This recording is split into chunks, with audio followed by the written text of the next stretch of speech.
আজ ছিল আমাদের পুরীতে সেকেন্ড দিন। দেখে বুঝতেই পারছেন ভীষণ এক্সস্টেড, কারণ সকাল 6:30টায় বেরিয়েছি হোটেল থেকে, আর এই 2:30-3টের মধ্যে ফিরলাম। তার কারণ আজকে গন্তব্য ছিল জগন্নাথ প্রভুর পুজো দেওয়া, দর্শন, যাই বলুন না কেন। তো মন্দিরে গিয়ে দেখলাম সেখানে তো ঠিক বাইরে যে সমুদ্র আর ভেতরে জনসমুদ্র, লোক মানে লোক কোথায়, লোক মানে কী বলবো, মন্দির কোথায়, লোকই লোক, লোকই লোক।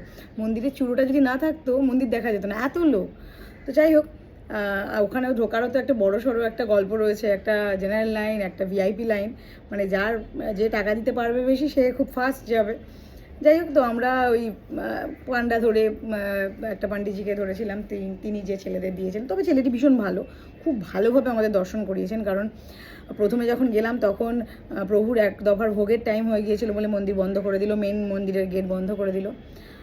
ভাবলাম যে হয়তো আর হবে না, কারণ এত কষ্ট করে ভেতরে ঢোকার পরেও যখন দেখতে পেলাম না, কিন্তু ওকে মনটা কেমন চাইছিল না, মন চাইছিল যে না হয়তো দেখে যাব। তো যার সঙ্গে আমরা যোগাযোগ করেছিলাম, দেখুন টাকা পয়সা সব জায়গাতেই দিতে হয়, কিন্তু তার আতিথেয়তা ভীষণ ভালো। তিনি তাদের যে রেস্টরুম আছে মন্দিরের মধ্যে, এসি টেসি দেওয়া হবে, সেখানে আমাদের বসিয়েছিলেন, জগন্নাথ প্রভু সম্বন্ধে বিভিন্ন রকমের গল্প বললেন, সব কিছু বললেন।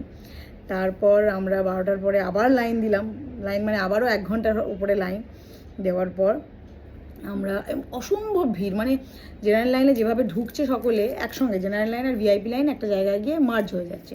তো সেখানে রীতিমতো পদপৃষ্ট হওয়ার মতো অবস্থা। একটি ছেলে তো ইয়াং ছেলে, সে এরকম অসুস্থ হয়ে পড়ে না, সিঁড়ি দিয়ে পড়ে গেছে, এনে তাকে স্ট্রেচারে করে নিয়ে চলে গেল।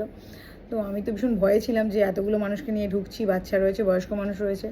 তো প্রভুর সত্যিই অসীম কৃপা যে আমাদের কিছু হয়নি, এবং এত সুষ্ঠুভাবে যে ছেলেটি আমাদের নিয়ে গিয়েছিল চন্দন, আমি জানি না ও দেখছে কি না, সত্যি খুব ভালো ছেলে, ভীষণ ভালোভাবে আমাদের দর্শন করিয়েছে।